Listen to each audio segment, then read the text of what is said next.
you doing? This is your boy Brogi Naric back again with another episode of BUMP Psychology, doing a review on Season 3 of Dark Side of the Ring, Part 2. Got some guests with me. Have my boy Cuba the GOAT with me. Cuba, introduce yourself. Yeah. Cuba the GOAT here. I tell you what, whoever's watching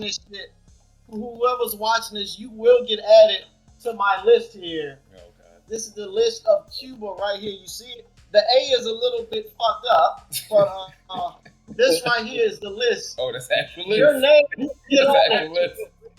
So you will acknowledge me because I am the GOAT Roman Reigns, GOAT Michael Jordan, and the GOAT Michael Jackson reactor. Facts. All right. I'm done. All right. And I got another special guest. He ain't been on the channel in a while, but y'all might recognize this man. It's my boy Avery. Avery Jones. Introduce yourself, man. Yes, sir. I don't think mine's gonna be as great as that, but you know, it's your boy, Avery Jones. But you can call me Jones, and you can follow me on Instagram __ call me Jones, where you can participate in all my antics that I do throughout life. That's about it, though. There you go. And we're back to talk about this part 2 season 3 premiere episode of The Plane Ride from Hell. And like we were just saying, when they first announced this episode, I was like, okay, it was just a bunch of drunk motherfuckers on a plane. Is that really an episode? But I forgot about the Ric Flair shit. Like, I remember the Kurt Hennig shit. I forgot about the Ric Flair shit. So yeah, this episode really took a turn for the worse. It's crazy as all hell. Right? Yeah, wow.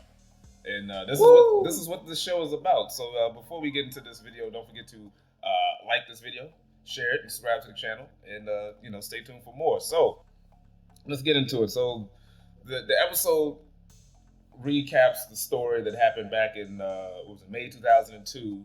The WWE had, or at the time the WWF had, this 4-day European tour, and it was this long flight. It's throughout Europe, 4-day tour, and they had a pay-per-view in London for the WWE Invasion. It was the Insurrection pay-per-view, but the WWE Invasion story was going on at the time, and that was basically when Vince had bought WCW, and he also had some of the ECW wrestlers, and the company had the roster had expanded rapidly at this point, and they had this crazy experience on the plane, and it was a long flight, a crazy flight, and a lot of crazy shit happened. And I remember when this story, originally happened years later, and it was just like, wow, that was a wild thing, and not much really came from it. But now that it's 20 years later and society's a little bit different, there's a lot of things that's been brought back into the light, and a lot of people upset after the fact. But it is what it is. Is it really? Is it what it is? It is what it is. There's a lot of big stuff that happened. That's what I'm saying, though. A lot of big stuff happened. We were kids when this happened. I wish I was on the plane. Huh? I wish you wish you was on the plane? Nah, I couldn't do a friggin' 14-hour flight back. No, I couldn't do that. That shit is annoying. That was ridiculous. And then it's just, we'll get into it. But there's a lot of stuff, not only on the plane ride, but the aftermath, and there's some stuff that I just did not agree with. Not just saying I agree with it, but I'm just saying this happened 20 years ago. So what the fuck was all this, repercussion? Right. I would have put somebody in the wall, Jericho. Exactly. Oh, really? You would have got to fighting? Yeah. All right. So. Yeah, so this was basically madness. We kind of opened with, I forget who they opened with, but I want to talk about JR, because JR was very interesting. Jim Ross. Yeah, Jim Ross, he was commentator, talent relations at the company at the time. And he's extremely embarrassed to talk about this situation. There's a couple of episodes he's been in where you can tell he's like, I don't want to talk about this bullshit, but it's some wild shit is going down, And so he was basically in charge of talent, and I wouldn't say anything is his fault, but he takes the blame because he was the one that was supposed to keep things in order, even though Vince McMahon, which is the wild part, Vince McMahon was on the plane when all this shit happened. You know what I'm saying? I thought he did something too on that plane. I thought they skipped over. That was a different story. You're thinking of what the hell? Yeah, what the No, hell? I thought he did. Oh, he switched. Okay, yeah, the camera went off. Yeah, no, you're thinking of when he wrestled Kurt Angle on the plane. That was a different flight. Oh. Yeah, that was a different flight. Yeah. That was funny because I was like, oh, they must like be not saying anything about Vince because they want to like save face, but I didn't know it was a completely different plane. That was a different flight when he was challenging Kurt Angle to wrestle on the plane. Yeah, no, that was a completely different flight. You gotta have balls to challenge Kurt Angle. True. And I didn't even know it was Kurt Angle. I thought it was somebody else. And it's crazy because I was thinking that like Vince McMahon then challenged Kurt Hennig to like a different Kurt. Oh, okay. So that's Jim Ross's angle for the most part. But we're also introduced to Heidi Doyle, who was one of the flight attendants on the plane ride. She worked for was it Sports Jet company. They did a private airline company, and she was on the plane and she served drinks for the wrestlers. She was mainly in the section with the majority of the wrestlers was at. She wasn't in like the front part, which the whole plane was like a first class plane. It was just big, and it was real nice. From what they described, it was lit, and she talks about her experience and how things got out of hand. She talks about how the wrestlers were a bit rowdy, but she didn't really party with them because she was like a new mom at the time, so she wasn't really trying to do all of that. And we have various wrestlers who appear in the show, like RVD, mainly the ECW guys, because the main WWE guys that are still with the company, they couldn't get to interview. Yeah, in this, man. Where's my weed at, man? Facts. Wait, rock on, guys. Yep. Yeah. RVD, weed enthusiast, ECW legend. He talks about the various accounts of fuckery that happened on the flight. I got some things about him. We'll get into him a little bit later. We had PJ Polanco, aka Just Incredible, another ECW wrestler. Not too that guy was. That Just name Incredible. Is sick as hell. I like that name, Just Incredible. Yeah, Just Incredible. It's a pretty good name. I'm not too familiar with him as a wrestler, but he. I never got that gimmick. Just Incredible. Yeah, it was. Never played together. Yeah. He was all right. Big dude. Like I said, not someone I kept up with, but he tells his stories. And we also had someone who took a big shot after this episode, Tommy Dreamer. another ECW legend who he won't look too good after this episode, boy, I tell you. So the wrestlers are talking about the hardships of the trip and also the fun. Someone who I wasn't expecting to be in this episode, who really talked a lot about the culture at the time, was Mike Chioda, WWE referee, the GOAT, one of the best referees in my opinion. But he was really something to deal with that guy. When Carmelo tried to cash in that freaking briefcase, he's a bit. You want to cash this? That was the you best. You really want this? I'm like, come on, dude. She has the money in the bank. Yeah, you really know what's up. He went back about 4 times. Yes, that was great. That was great. He went over and he called back like, "You sure you want to do this?" He just screamed. That's the best thing ever. That was great. But yeah, so Chioda was really talking about the party life in the wrestling at the time, talking about them partying with the flight attendants, all the different pill popping that was going on, and the drugs that was taken, and the different drugging of people. Like it was a lot of wild shit going on, and it was kind of interesting seeing someone who was there, kind of like talking about the culture, but also kind of reminiscing, because like some of the shit was funny, but then there's also like, ooh, that's some wild shit you kind of talking about right here. You know what I'm saying? Right. And I like the fact that like Mike Chioda was like talking in wrestler talk. It was like, don't sell it, or it was all a gimmick. He was all a gimmick. He was gonna kick out. It's fine. He was gonna kick out. Like he was gonna kick out. He was like, you the biggest ripper in the business. Yeah. I'm like, I just added him to the list, by the way. God damn. Mike Chioda. Don't do my man like that. But anyway, so and then it got more interesting where we talk about Terry Reynolds, wrestling manager, Goldust's ex-wife, and I forgot she dated New Jack at one point too. I forgot about that. That was interesting. Oh God. Yeah. Look at Once you go black, you gonna need a wheelchair. Well, yeah, and she's known. I'm not shitting on her, but I know she's known in the business to be kind of tough to deal with, and you know, her and Dustin had their issues back in the day. But she was talking about all the different crazy shit that would happen with her in the business and what happened on the plane. She was talking about how Dustin Rhodes was drunk and he was like on the PA singing loudly while people were sleeping, but she couldn't react because they didn't want, you know, to overreact. It seemed like she was overreacting or whatever. Right. She also talked. Say what? Yeah. Don't sell it. Don't sell it. Don't sell it. That was her thing. And they also talked about she claims that Brock Lesnar flashed her during the Invasion pay-per-view in London, which he has denied before. And you know, JR, you know, talks about how he didn't really receive any complaints. So not to say that it didn't happen, but that was one of the things she's always talked about that throughout the years.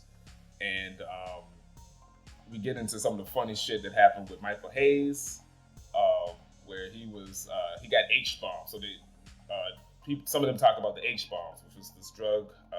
Was it Halcyon? It was like a sleeping pill, and certain people would drop it in people's drinks and knock them out. RVD talks about how he's seen some guys do that to various wrestlers or even various women. Really, really fucked up shit. And apparently someone did it to Michael Hayes, and he was asleep. What was it? He was asleep and he woke up, and he figured it was JBL, and he went and punched JBL while he was asleep. So JBL got up and slapped the shit out of him, which I thought was fucking hilarious. Yeah, I thought that was fucking hilarious. And then, of course, later on, his ponytail got cut by X-Pac, and you know, he was pissed off about that when he went back to sleep. And I'm just gonna say, I don't give a fuck about what they did to Michael Hayes, that old racist bitch. I don't give a fuck about Michael Hayes. But What do you say? you don't know who Michael Hayes is? I know who he is, but what did he like? Who did he say? I mean, that I to? know for a fact. Are you familiar with the Freebirds? Yeah, well, They did I didn't watch him then. Google the Freebirds, Cuba. Google the Freebirds. Okay, What they had, Confederate flags or something? They used to come out with Michael Hayes specifically used to come out with a Confederate flag, but he was actually on a. It was the whole team. He was on, right? Okay, but he was on like a dinner of three, and I don't know how accurate this is, or a table for three, or what have you. And I think he was on one of these shows, and he basically said he was like, you know, we were country boys, and the Confederate flag is just something that country boys did. He was like, I didn't, you know, that's not something that I don't condone racism. Mm-hmm. Like he was like, but once it came out, I didn't use the flag anymore. I never put it up. Well, basically because he was like, I didn't know what it meant at the time. He thought I was just country boy wearing a flag. Right. Okay. So that's my impression. You're right. But, you remember when he also got in trouble with, I think it was Bobby Lashley, or was it Shad? Where it was a story that was backstage, and he had told either Shad or Bobby Lashley. He was like, "Yo, you know, they treat me." I'm trying to remember the comment. I don't want to misplace the comment, but something had happened, and he had made a comment to somebody, and either Bobby Lashley or Shad or maybe Booker T had overheard it, but he was like, you know, they treat me like they treat me bad here. They treat me like a nigga as well. So you know, he's had some. Said that? He said that. So once again, fuck Michael Hayes. But anyway, you just made the list. I do want to say that the fact that RVD talked like very casually about like how they used to like put H-bombs. He's like, some of the guys used to put H-bombs, you know, girls' drinks and have our ways with them, but you know that was a part of the time. But RVD was. That was the other thing that happens later. Rape, sir. Well, he's seen it. Yeah. He's like, I've seen this happen. Right. There's a couple of casual. Yeah, And I don't know whether I buy him or not, because he says he's seen a lot of things, but has not. He didn't interfere or stop any of those things. So I think that does not make him look good. Just because he acknowledges he saw the shit, but didn't interfere. Like, I see it all the time. Yeah, they never said anything about it. Say anything but that's about what that's what the guys in the back were doing. That's what the boys were doing. And, continue. Exactly. What? Yeah. What the fuck did you just? Can we curse on here? Yeah. Okay. I was like, man, what the fuck did you? Hold on. What did you just say? You did what now? Exactly. So we also get into one of the stories that I remember, which involved Kurt Hennig and Brock Lesnar, a young Brock Lesnar. Oh. So if you don't know, Kurt Hennig, aka Mr. Perfect, one of the best wrestlers in the business, one of the great gimmicks of all time, true legend. Excuse me. So he had recently returned into the WWE because he was working in WCW. He's considered one of the best ribbers in the wrestling business, which is basically he's a prankster. And they talk about how that ribbing culture kind of increased once he came back into the WWE. And he used to pick on the young Brock Lesnar, and which I'm assuming was a bit of a combination of a little bit of jealousy, but also this is a way to just break him into business because he was a young guy. Hazen. Yeah, Hazen. Yeah, because he was a young guy. Because they're both from Minnesota. He had Sable too, right? Say what? Because he had Sable too, right? During that time. I don't know if he was with Sable at that point. He'd just gotten into WWE, so I don't know if he was with Sable just yet. That could have been it too. I don't know about that one, but because they were both from the same area, so I'm assuming Kurt would have known of Brock, and maybe he just felt a little jealous, but also just because he was the old head, he wanted to kind of, show up the young guy. But he was talking about how he sprayed some shaving cream on Brock's head when he was asleep, and then he squished it, and that led to them getting into a tussle on the plane. Which I have to say I would have loved to have seen that. I would just like an actual match in general between those two would have been awesome. But so they get in the plane and then everyone's kind of losing their shit, and then they bump into the exit door, and that's when everybody's like, all right, y'all need to chill the fuck out, because if that door opens, we're fucking dead, because there's nowhere to land, because they were over the Atlantic at this point. So yeah, exactly. Well, shit, yeah, that too. But I think they said they were gonna hit like a specific like hardware on the plane, and if that specific thing the lock, the fuselage lock, right. So if that breaks, door would have flew open, and then that's their ass. So interesting. It's crazy. This wild shit, and this is all going on because I think JR was the one who was one of the agents told him that there was some shit going on back there, and he had to go deal with it. Once again, Vince and Linda are on the plane. The man who runs the company is on the plane. Imagine they're in the front of the plane, and then all the guys in the back, and then someone's like, "Yeah, JR, you got to handle that." Basically, JR was like a middleman. Yeah. So whatever Vince wanted to do, he had to get it done. He had to hire people. He had to fire people. Vince didn't really talk to people. It seemed like that's what they did. Yeah, that seems the vibe. Yeah. Right, unless Vince really liked you or really hated you. That's the only time you really talked to him. Mm-hmm. So it's everything else they are dealt with. Yeah. So just wild. So we get more into it, and we get to this interesting point where Tommy Dreamer talks about how he's a big fan of the man Ric Flair. He talks about stories of how Ric Flair would like to get drunk and put on the robe and strut down the aisle, butt ass naked, swinging his dick around. Here's where my comments start.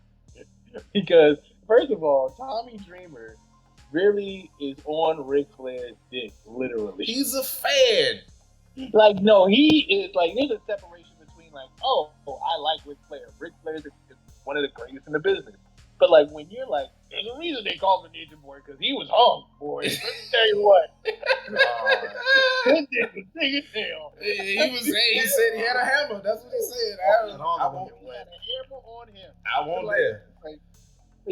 But we do know, based on Ric Flair's career, he does love to get naked. How many Ric Flair matches do not end with his ass getting pulled out at some point? That makes sense. And that's probably why he's always taking clothes off. Yeah, exactly. He likes to be naked. He likes to be naked. I don't need him naked on the fucking airplane. swinging his dick around. But you know, comedy is the business. I guess I couldn't put up with that bullshit, but that's just me. And the yeah, wrestler, I'm pretty sure that like even like okay, big shout out to Ace Montana.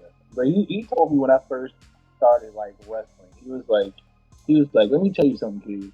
Wrestling is gay. I was like, what? I'm just gonna put it out there. He was like, there's really sweaty, oily men grabbing each other while we're wearing tights. true. It's gay. So he was like, get close, get intimate, because it's just a part of the business. So I would imagine these guys have seen their fair share of penises to the point True. where they're numb to it at this point. At Yeah. this point, they're like, we don't care. Yeah. You know, they're like, this is funny because it's not like oh no, man's penis, Yeah. but it's like this Ric Flair naked with his robe open. And that's the other thing I forgot to mention. When they were taking the flight back to Connecticut, the plane was delayed for 7 hours, and they ran out of 3 liquor carts. 3 liquor carts were ordered while they was waiting for that 7 hours. So everybody, or a good amount of everybody, is shit-faced as this plane is flying. That's the other thing. I wonder if like Undertaker was on this plane. Oh yeah, Taker was there. Yeah, Taker was fucked up. Taker loved him. Right. I was like, I know for a fact he probably did at least 2 of those cars. Oh yeah, like, by himself. Yeah, by himself. him and his Exactly. squad. Yeah, exactly. So I bet you they knew not to fuck with them. oh no, Taker. You know, no hell. Yeah, They some knew not drinks, to fuck with him. he contained himself. Yeah, I heard a exactly. story with They him knew in not to fuck with him. Cypress Hill. Yeah, right. Yeah. I remember hearing about that. He tried to outdrink Undertaker. He was still up. X-Pac was on his shoulder. Yeah. So so we get a little further in, and we get back to Heidi, and she talks about how she claims that Ric Flair had sexually assaulted her in the galley, which is like the little kitchen area, where she said he was naked in the robe, and he pulled up on her, and she was kind of pinned her in the area she couldn't get past him, and he was trying to get her to touch him, and she was like no, and then he grabbed her hand and petted on his genitalia, and she also mentions how she was there for a while and was very uncomfortable, and there was only one person who came up to pull him away from her, and that was Goldust, Dustin Rhodes, and yeah, very, very fucked up. These Very, allegations. very fucked up indeed. Because once I like listened to that, I was like, "Are you serious?" I was like, Yeah. man. And then on top of that, this is the reason why Tommy Dreamer's in hot water is because he's like, "Oh, I don't condone sexual assault," but I mean, maybe you shouldn't have been on a plane with wrestlers and working at the Yeah, time. he played the blame the victim game, which was not He smart. definitely did He at also all. was like, well, if it was that bad, why did you take money and instead of pushing the court? Like that's how the court system works. Because you don't have money to litigate all this time, especially when you're just a regular person against a fucking corporation.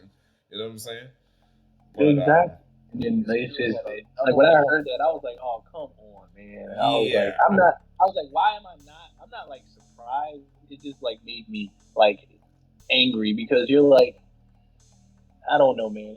You're Ric Flair, and I would assume at this particular point, you don't have a problem getting a woman, so you gotta force yourself on a woman. Well, there's been numerous allegations against him, and as people have pointed out, oh yeah, he denies it, and as it's been pointed out on Twitter, because once again, this was 20 years ago. WWE had an episode of some animated cartoon where Ric Flair is retelling various stories of how he would get drunk on the plane, put on the robe, and show off to the ladies, and the ladies would get into it, and then he would, you know, they didn't say in the episode if he was naked. They animated where he's in his underwear with the robe on, but I would assume he was naked. And he would, you know, be like, hey, I showed you mine, now you show me yours. Like, that was the gist of the clip. The WWE, Oh, wow. yeah, WWE. I know what you're talking about, like yeah, story time. Yes, that was it. And him That was fucking story Mean Gene Oakland, you know, narrating and all that. So this was known. This is, like I said, this is known shit. It's been around for years.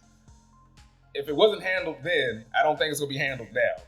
Not excusing anything that was done because it was fucked up, but it's like y'all let this shit ride for this long.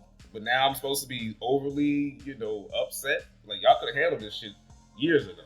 You clearly didn't give a fuck. It happened. Well, I mean, obviously, as a company, I feel like a lot of stuff happened back then. They just didn't give a fuck about. And I'm just like, when I saw the clip, I was just like, come on now, not Ric Flair, because I pride myself in like being able. I feel like supporting a person is supporting the things that they do, and it's just like. That's just me personally, and I'm like, come on. I actually like Ric Flair. I was like, I really don't. I don't respect you now. Yeah, like you can separate the art from the artist. It's hard, right? It's hard to separate the art from the artist when you like you look at even his old stuff, and it's just like during his time, he was 9 times out of 10 raping women because anytime you force yourself on a woman, it's rape. Simple. Yeah, that's just my personal opinion. Like this was more sexual assault. This was rape. Even she said she didn't think he was going to rape her, but he did, from her claim that he did sexually assault her. And like technicality reasons, sexual assault.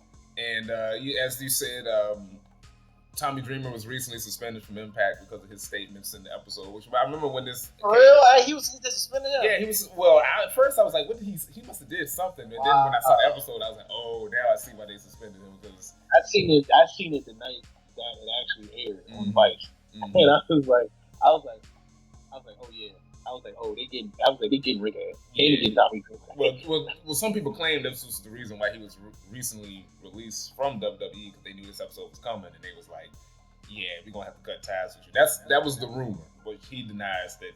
He says he quit, but whatever. Right? Yeah, that's what he says. He ended up leaving. Yeah, but they didn't fire him after that happened because they brought it up to him. Remember?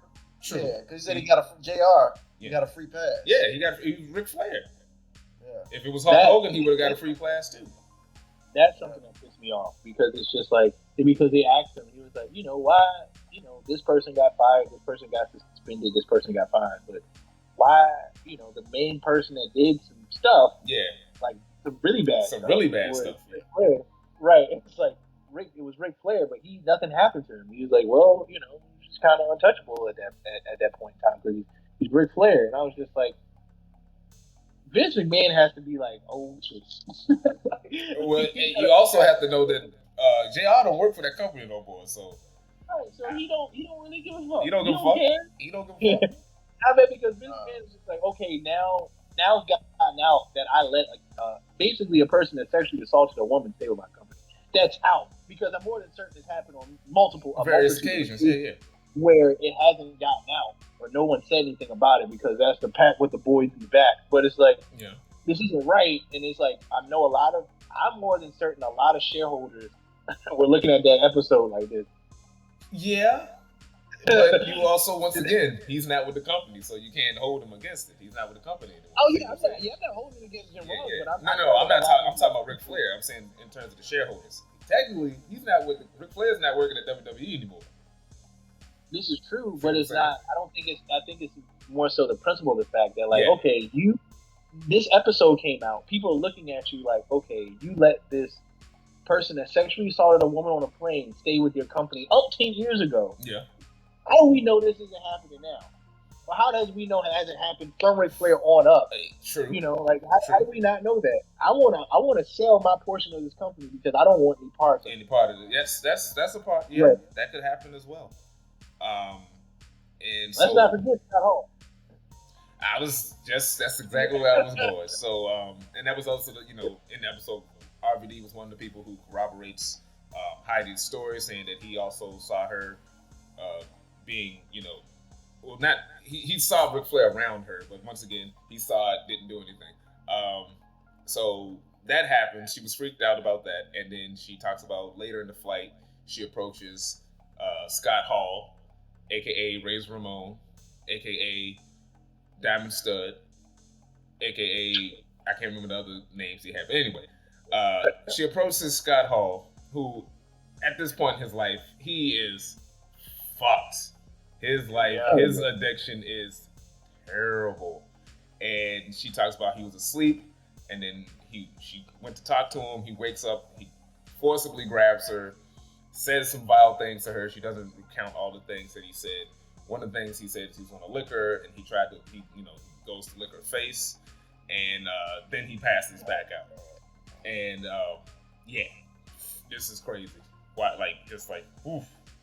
Remember it showed what he did in that, how he got into the ring? Yeah, he could barely walk. Hardy. Yeah, man. He was, his addiction was really bad at this time. And there's some audio from Scott Hall from, I'm assuming, the shoot interview where he claims that it was Kurt Hennig had H-bombed him on the flight, so that's why he was in and out of it. No way to confirm that or not. It could have happened, but they always denied. Every single one, every time it's an accusation, they deny. You gotta deny it. Why would you agree to it? Well, if you did it, I mean, I'm not gonna. Even if I did it, I'm not gonna say I did it. You just open yourself up to a lawsuit right there. So anyway, lawsuit, he gonna lock you up. Yeah, exactly. You're actually admitting to a crime. Okay. Yeah, exactly. And he has no recollection of the events of the flight, which I could potentially buy that as we continue with this story.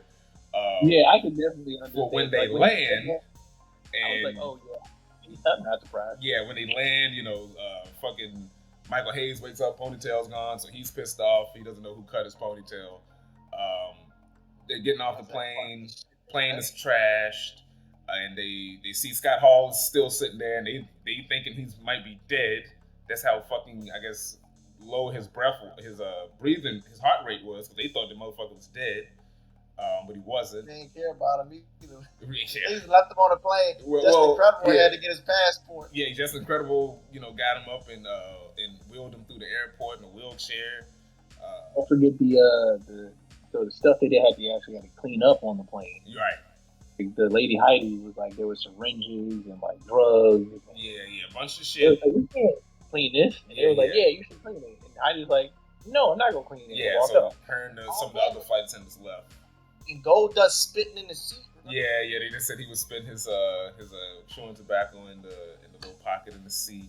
This wild shit. Like, motherfuckers was wild. They did not give a fuck at this.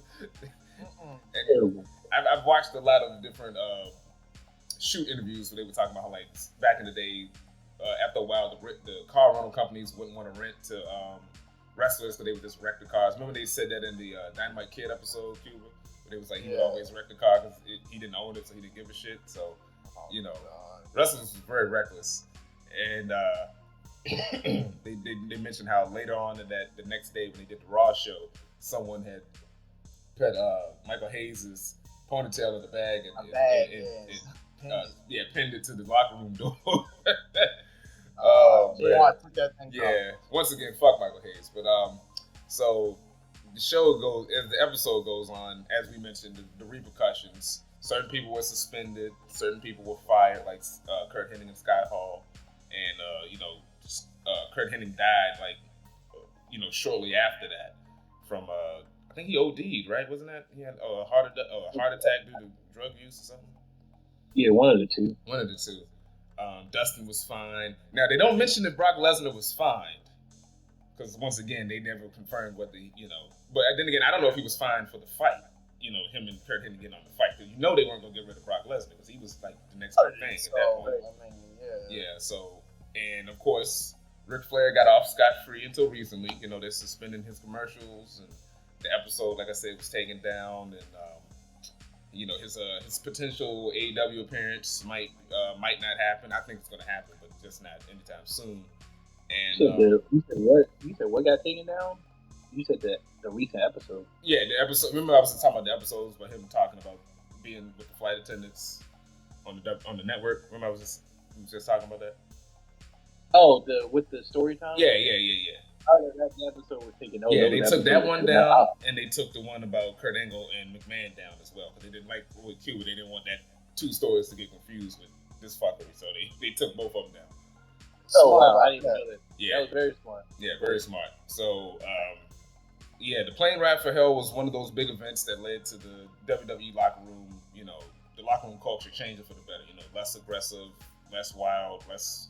I'm pretty sure there's still, of course, there's still drug use. It's just not as heavy.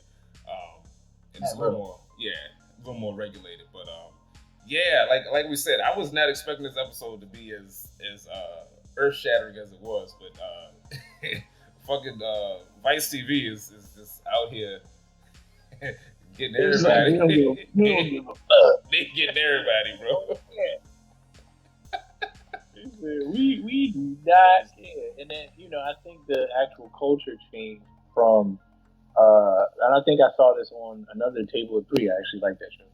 And so Yeah, that's good. they were saying that the culture was kind of changed, or it was a shift when Edge and Christian got there. Because Road Dogg and Billy Gunn were saying, I think it was like a tag team edition or something like that. Road Dogg and Billy Gunn were saying that, like they would like want to go out for drinks and stuff like that after the matches, and Edge or Christian would be like, "No, we're going to go to sleep so we can get up early to the next town. We can work out and go to the next town." Yeah. He was like, "You nerds." He was like, "You guys are marks." Yeah. So, like he was like, they kind of shifted. Yeah. Right. He was like, they kind of shifted the whole culture. He was like, then the Hardy Boys started to do it. Then that's when like video games got really hot. Yeah. Nintendo, and that's kind of when all that shifted. Yeah, not everybody played video games, but like the guys were getting older that started that type of ribbing and drug use and all that culture, and then that's kind of when everything kind of shifted for the better, which is good because all that bullshit is crazy. Yeah, because I don't think there's a lot of. I mean, I guess there's like some particular instances where they come out to where wrestlers now are like the Me Too type of movement that is happening, but it's very far or few and far between, which is good. Yeah. Like I said, a lot of this shit still happens. It's just not as much. But yeah, what was the thing they had? Not the Time's Up, or was it Speaking Up? It was the thing that really hit the UK wrestling scene a lot with all the different sexual assault allegations and stuff that came out. Months ago? Yeah, well, it was like last year, or maybe last year. Last year, like a year and a half ago.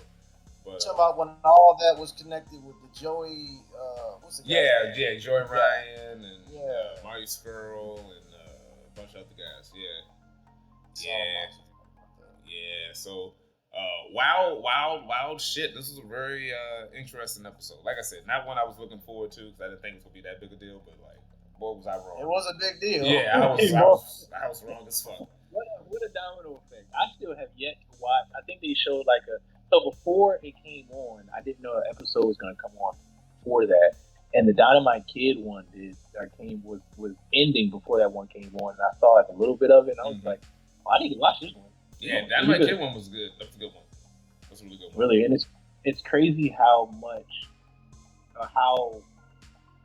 he resembled Chris Benoit, or not he resembled him, but Chris Benoit resembled him to his style, to the way he looked, to like the instances where they died. So it's like, or why they died, I guess. Yeah.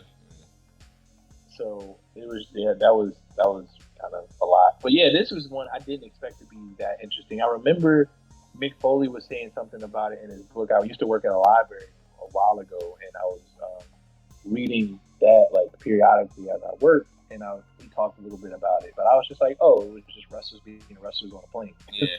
I was like, little did I know. Little did you know. It was some fuckery. And once again, I want to reiterate, the man who owns the company was on the goddamn plane when this shit happened. Yeah. I just imagine Vince just sitting there and like hearing all this stuff in the back. He's just like, he looks at JR and goes, that's what happened, He just looks at him and like, Jim, gotta go get the boys. Jim, take care of that. Yeah, Jim, better handle that. You paid them, bro. I just imagine like they're like him and Linda drinking wine. Yeah, him and Linda on the plane, just not giving a fuck. He's just sitting there back of the plane on fire. They in first class, just like, well, Jim, you better handle that. Right. Even the pilots had to come out. Yeah, pilots had to get out there to break up the fight. Because normally you would think Vince McMahon would snap on somebody, but it don't seem like he went back there at all. He was like, I'm not dealing with this shit. He's like, I done did 4 days with y'all motherfuckers. I'm not dealing with that shit. Honestly, I do not blame him. And it's just the fact that, like I said, man, it was the domino effect. And then one thing, like I said, like Tommy Dreamer, I get the fact that you're a fan, but like you like, not to my knowledge, like you sound like you're covering for him, and it's a bad cover. Yeah, like, he was definitely capable. Not to my knowledge, Ric Flair has never forced himself on a woman, and and maybe you should have checked. Yeah, it's had his dick out, to pop the boys. It's just comedy. You just pop the boys, and I like to pull my dick out from time to time. It's just what it do. Right. Wrestling. No, bro. Ric Flair, and he really he went from fan to like now I'm sucking his dick. Yeah, at this point. He's my French, but like it was just a lot. I was just like I can't take this. I watched the whole episode. Oh yeah. But I was just like, boy, oh boy, you're digging yourself deeper into a hole. And he's just like, hey, boy, he was called a ninja boy for a reason. Because boy, did he have a hammer on him? Yeah, he was doing like the most. Like all he had to, he didn't even have to do all he had to say was she made her claims, and it was settled out of court. But Ric Flair is a cool guy. Like Ric Flair that I know is a cool guy. That's all he had to say. But then he taking for what he did. Yeah, basically. But then he was like, oh, maybe if she would have did this, or maybe if she wouldn't have did that. It's like, no, don't. Now you. If she would have hit if she would have closed the doors. Yeah. Maybe if you hadn't been working on the flight that day, like, no, come on. Right, he was like, come on, Tommy Dreamer. And it's just like, there's certain guys that like, it's hard to, especially based upon the roles that I have, it's hard to respect a guy after the fact. Like, it's like, that, and that's why RVD was like, he was like, man, that's why they tell you never meet your idols. Yeah, never meet your heroes. Yeah. He was probably somewhere high anyway, so I'm a little iffy on some of his recollection as well. Right, and even with RVD, he's just like, like he ain't escaped the clutches either. And I like RVD, but like he was borderline like right on there. And it's like you said before, it's like he was like, the boys used to drop H-bombs and guys' drinks, they drop it in girls' drinks, and used to, have their way with the girls, So next topic. Yeah, exactly. Yeah, wait, huh? Maybe it's gonna slide past that. You just gonna fly by with the fact that you just said. Like I said, I was really shocked when Mike Chioda was spreading it out there. He was like, we do this, we hang with this, we party this, that was the lifestyle. I'm like, yeah, that's that rock and roll lifestyle, but. Right, I feel like with Mike Chioda, he was just kind of telling what happened, but it's just like RVD's like the boys did this. I seen them do this, yet I didn't do it. So he was scot free. Like I didn't do that shit though. Yeah, I saw that shit, but I didn't do that shit though. Like, I didn't do that. So, but you said it and didn't do anything. Right, but I guess them motherfuckers over there did that. That wasn't me, but I was there. That wasn't me at all. I'm saving face. Right. But me, I don't remember none of that. Nope. Hell no. The type of culture, like where they were, the time they were living in, I think it wasn't like he was saying it as the RVD back then. So he was just kind of like, oh, it's like to us at that time, that was normal. Yeah, that's true. Like to that time, like obviously we have more of a understanding in this day and age than we did back then. To look at something like that and be like, drugging a woman and having your way with her is not cool, at all. Like I said, like justifying that. Exactly. Well, JR even said it. He was like, if we was on like Delta Airlines or American Airlines, he's like, the fucking FBI would have been waiting for us as soon as we landed. But because we was on a different like private company, it was a different company from a different nation. It didn't quite go down like that. And Heidi talks about how like the company didn't want her to. They didn't want to press charges because that would kind of fuck up their reputation because, they fly out a lot of celebrities. And, this is not the first time some crazy shit like this has happened on a flight. And they don't want to fuck up their reputation to keep things, what's the word I'm looking for? Keep the, damn it. What's the word I'm looking for? The, not anonymity, god damn it. I'm blanking on the word. Keep things, on the hush, I guess I should say. Right. But for lack of better terms, but I do like that her and another flight attendant did go through the legal route to press charges because that's the only way this stuff can attempt to change. Yeah, because if you don't go through and tell authorities, then shit just goes by, and then when they did it immediately. They didn't wait too long because then it would have been like, well, why did you wait so long? It must have been that bad because it's been 10 years since you mentioned. So I like that they went through the proper channels to try to get some legal shit done.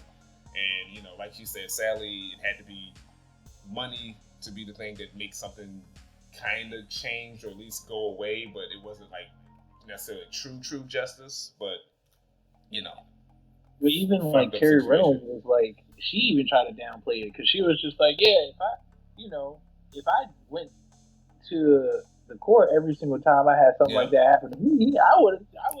Exactly. That's what I'm saying. She's indoctrinated into the business. She's in the wrestling business, and that was the vibe at the time, as opposed to someone like the flight attendants who are in the real world. That shit shouldn't fly. So, but you're right. She was just, I guess, if anything, I guess she became like numb to it at the point, but it's still not, it's not right, I guess. But I guess that's like, especially as a woman back then, you had to do some things that you may not have wanted to do to get to where, or agree with to get to where you were. And I guess, who was Terry? She was like more of a manager, right? Yeah, she was a manager.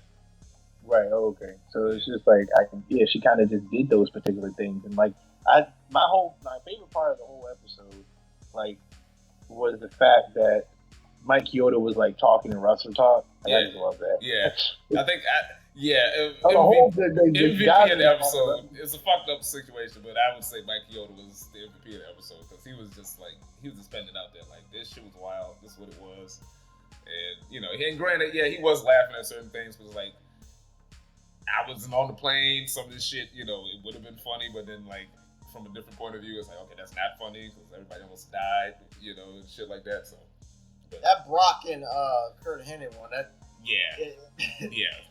would have died if that happened. Yeah, and I'm kind of sad we didn't get that match, but it is what it is. You're right. That was the one with like Kurt Angle, because I remember like Undertaker telling the story about like Undertaker like putting him to sleep or something like that. Because, I think he came up with they talked about that on didn't they talk about that on the Broken Skull sessions, I think? Yeah, that was what I think it was either it was Kurt Angle that told that one. Yeah, Undertaker not Undertaker, but like Kurt Angle told that one. And then he was thinking that he was like hurting Vince or something like that. And, and he came up with it. Put him to sleep, And I'm thinking that was that plane ride. No, it was a different plane ride. Right. See, that's what I thought too, but you said it was different. Yeah, it was a different plane ride. Yeah, Vince was drunk or on some shit, and he just wanted to wrestle Kurt Angle. He's like, I think I can wrestle an Olympic medalist on a fucking Vince plane. did some reckless shit, man. Look, remember when Bret Hart told his story at the Hall of Fame? When they Road Warriors, what was the Road Warriors finisher? Legion of Doom? The Doomsday Device. They was at the bar. Yeah, they was at the bar. He took everybody's finish. This was drunk as hell. He wanted that to happen. Yeah. I remember that. Yeah. It was Godfather who was telling that story during the Brawl for All episode. That's what it was. Right. That's what it was. Yeah. He took the sharpshooter. He took the Doomsday Device. I can't remember what other finishers he took. He took hella finishes. Yeah, he took a hell of them. Yeah. Wild shit. But very interesting episode. This show just gets better and better. I think the next episode is the Chris Kanyon episode, which I don't know much about him, but that's going to be interesting to see. We will be back, or at least I know I'm going to be back to talk about it. But let's. What do you have any episodes that you're looking forward to, other than the plane ride from him? I wasn't looking forward to that. See, the second half of the season is a little light because it's mostly stories I'm not familiar with. But I'm gonna go with the Luna Vachon episode. They're gonna be doing one about her. Who? Luna Vachon. Who's that? The wrestler. She married to Gangrel? Yeah, she was married to Gangrel. Yeah. She was with Bam Bam Bigelow. She was his manager. She was managers with Shawn Michaels after Sherry Martel. Blonde. Oh. Anyway, and then there's the other episode about what's the guy named Bruiser Bedlam. He was like a Canadian wrestler who was also like but his story, he was a Canadian wrestler. He was like in a biker gang, and he like blew up a police station. So that should be interesting. So I'm looking forward to see that one. Those would be the two. Who else? How many? Is that it?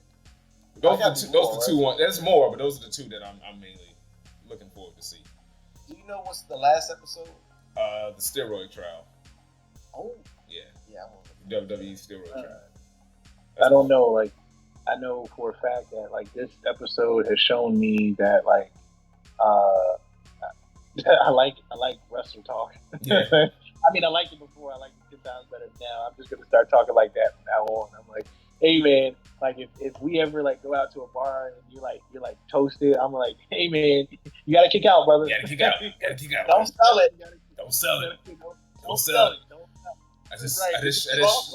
I just shit in your food. You better not sell it. I've just me personally, man, I've lost respect for Ric Flair. Tommy Dreamer, you know, he apologized. I saw the apology on my Explore page. He tweeted something. I guess, you know, but you know, whatever. Like, Tommy Dreamer, I mean, it is what it is. I wasn't like the hugest fan of Tommy Dreamer. I didn't have a problem with him. Yeah, but it's just like, but like right now, I can't. Yeah, I can't. You know, I can't with Ric Flair. You know, now he just looks like a dirty old man to me. Yeah.